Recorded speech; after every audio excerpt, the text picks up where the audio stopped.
I'm Ashley, and Ness is behind the camera, and today we are going to be talking about the love letters between Almeda Sperry and Emma Goldman. They wrote to each other in 1912. These letters are real. I'm not going to provide too much context here, but I do talk way more in depth about this on our podcast, The Female Gaze, so check that out if you want to know more about these women. But here, I'm just going to read the letters that Almeda wrote to Emma. We don't have Emma's letters, we just have Almeda's. They were all written in the span of 1 year. And I'm going to do it in one take, so it will be a little messy, a little raw, but so is their love. So, you ready? Okay. March 4th, 1912.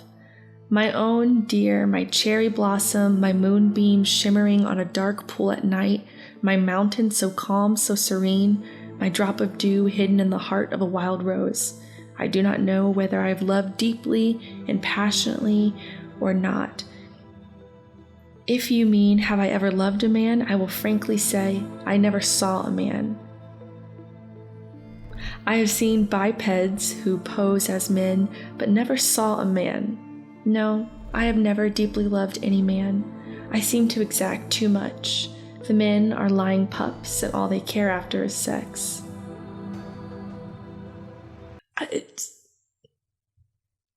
Yeah, that's what she said. Also, at this point, she is married to a man. And like I said, I wasn't going to provide too much context, but she straight up says that she's never even seen a man. Never even seen one. All she sees are these biped lizards. Okay. The next letter has no date. And again, this is Almeda writing to Emma. And she says, you know, she has auburn hair, and I made a verse about it. It goes, into thy glowing mass I thrust, the thin line of my crimson lips thrilling with lust. The rest, I don't remember. You know, that isn't poetry. It's just the way I felt.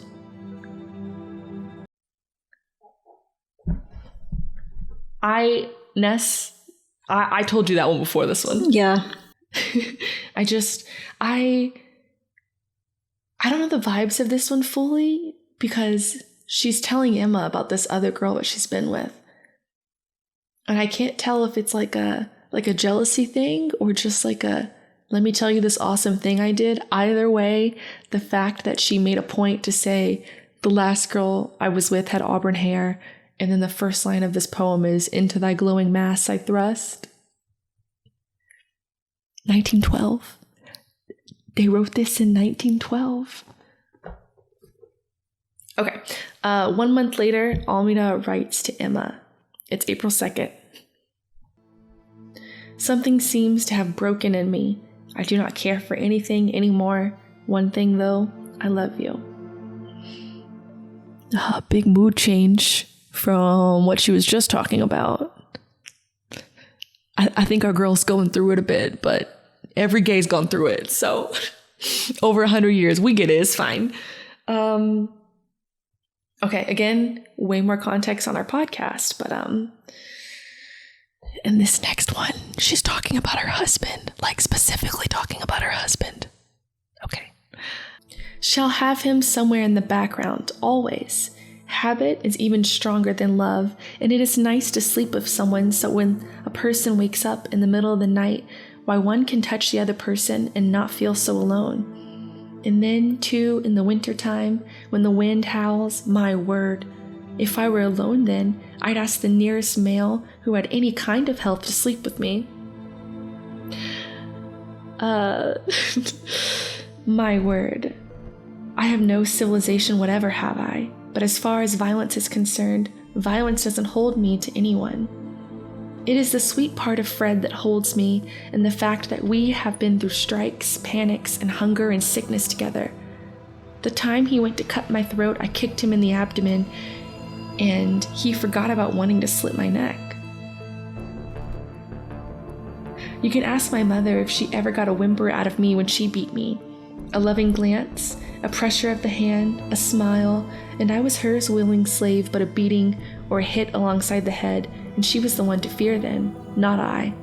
The inner part of me is untamed, and it's never been licked. I am a savage, Emma, a wild, wild savage, and they can't tame me with their pulling conventions, their stinking horses, nor their damned religion. And it is the untamed part of me that loves you because you don't want to put leading strings on it.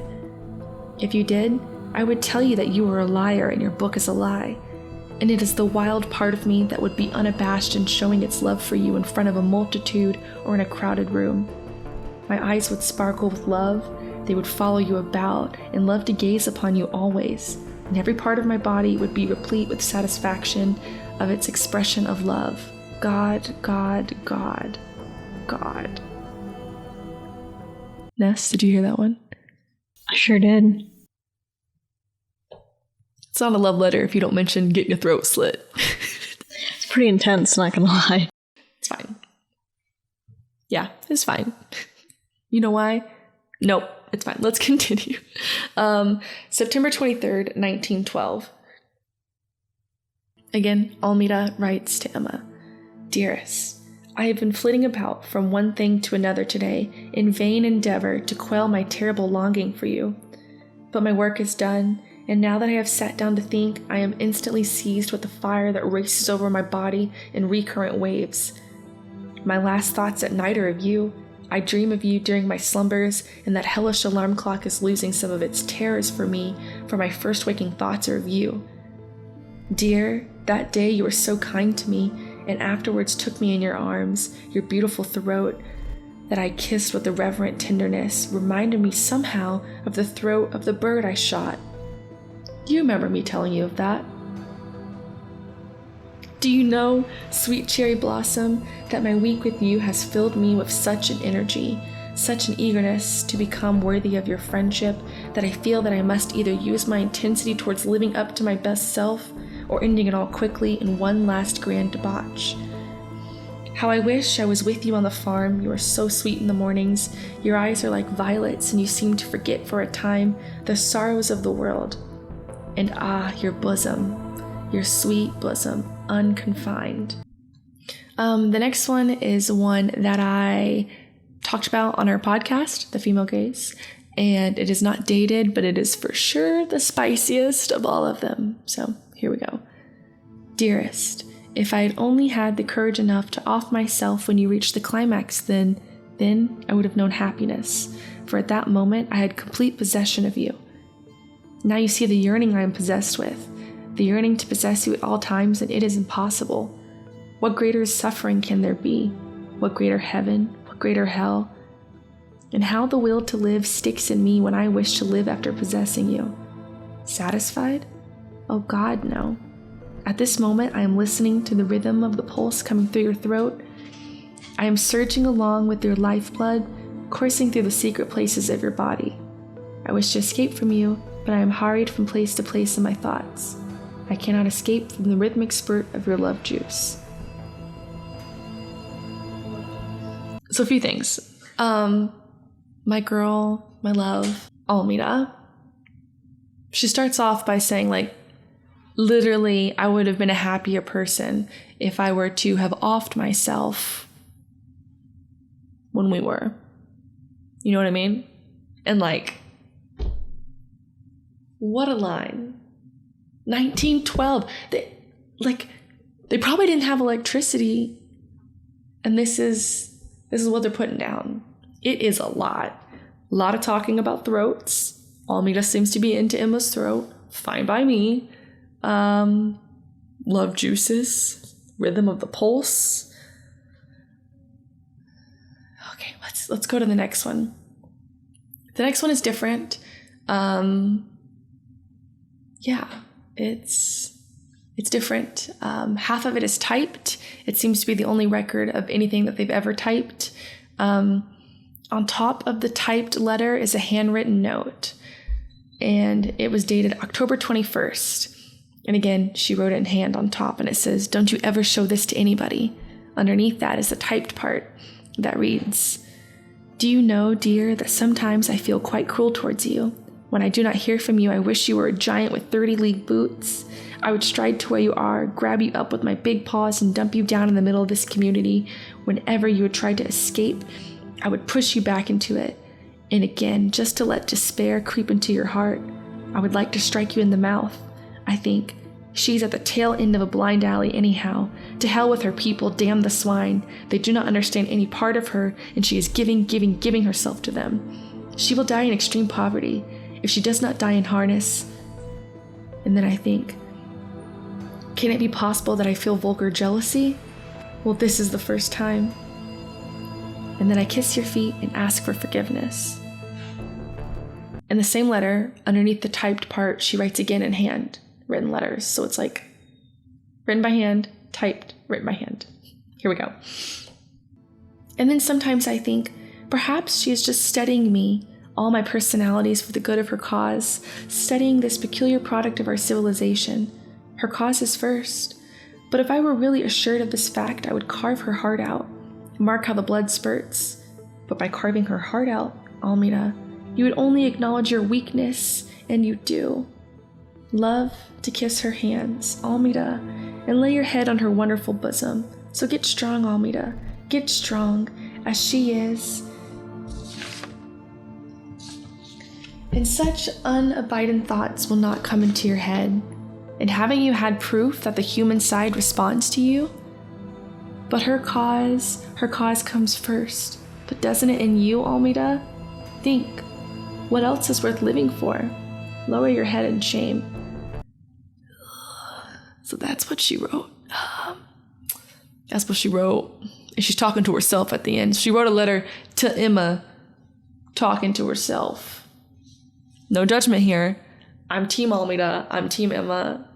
Love. But I acknowledge it. She's talking to herself at the end.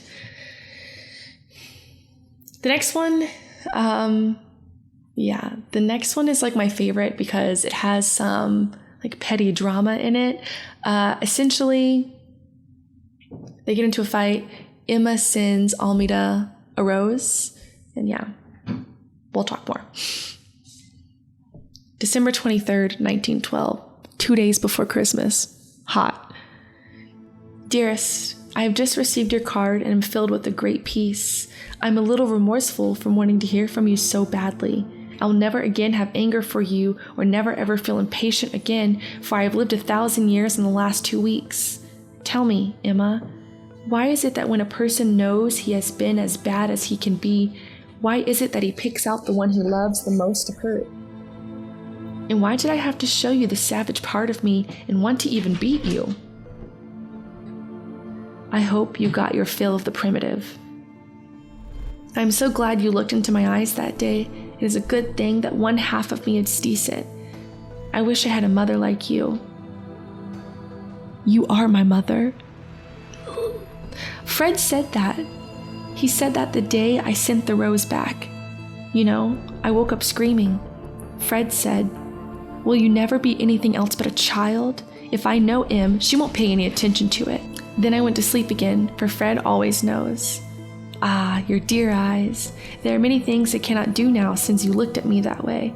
I reckon I must love you more than I've ever loved anybody, because I used to do everything I felt like doing without stopping to consider others. You're the first person who ever got my goat. I reckon it is because I believe in you. If I didn't, I'd kill you. Almeda. That was the one that she wrote 2 days before Christmas. Starts off with, I love your Christmas card, filled me with peace, baby. And it ends with, if you didn't believe in me, I'd kill you. And I don't think she's joking. I think she means this. Also the line, got my goat. I have a few theories. I don't know if got my goat means like, or if it's like, you got me. You saw what I was putting down. Anyways, the next one does not have a date, but I really like the cuteness and the flirtiness of this one. I am so sorry you have a cold. You must wear spats on rainy or slushy days. I was thinking about that day I touched your ankle at the Colonial. Low-cut shoes are foolish on a rainy day. One's skirt gets wet at the bottom and makes one's ankles wet. Now that one, there's still half of it left, but that first line, for one, Almeda, she puts a lot of periods and a lot of slashes. She wants you to pause and think, and there are a lot of periods after it makes one's ankles wet, and when she's talking about seeing her ankles out in public. Almeda was into this, and she's like, thank you for it. I saw what you did. I want to thank you, and I want to encourage you to do it again. The next part says, I shall have all of those things you wish for me in the coming year if you keep on loving me, you sweet dear. If you were here, I would kiss your hands, not from servility. I am servile to no one, but because they are such sweet little ducks of hands. I would do more, Alun, than I am famished to rest my head on your bosom. Lovingly, A.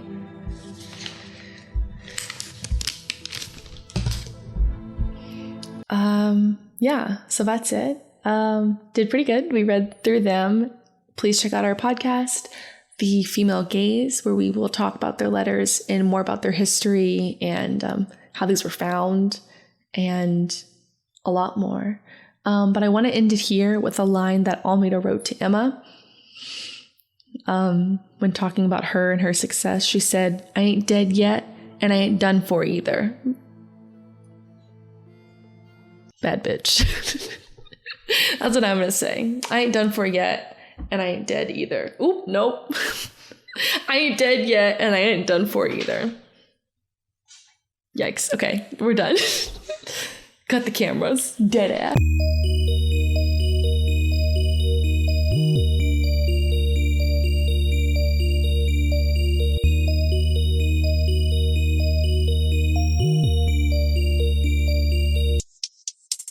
Hey.